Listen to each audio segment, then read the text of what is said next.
Another common form field is a drop-down list. To create one of those, again, I'm going to place my cursor where I want the drop-down list in the page, and then I'll go up to the Forms insert bar and click on the List menu option.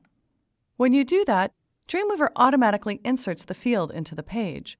But in order to enter any values in this list, you'll need to click on the List Values button in the Property Inspector. So down here at the bottom of the page, just click on List Values, and in this dialog window, you can enter as many labels and values as you like. So for example, I might have a label like Alabama with a value of AL. And using the Tab key, I can continue to enter more of these. Alaska with the abbreviation AK, Arizona with AZ, and you get the idea.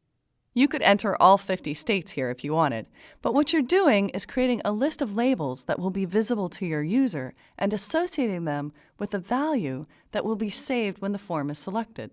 This is especially useful if you want to be able to give your users a long name that makes more sense, but enter something shorter into your database, or capture something more brief in the email that's sent to you later.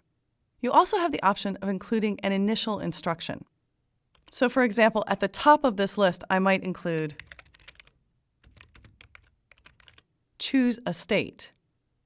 And if I want that to be the first one on the list, and I forgot to make it the first one on the list, then I can select it, and I can use the arrow keys to move it up to the top.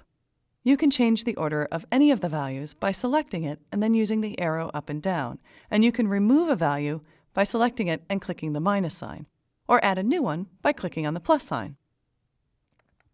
You won't actually see the results of this, you won't get the drop-down effect, until you preview this page in a browser.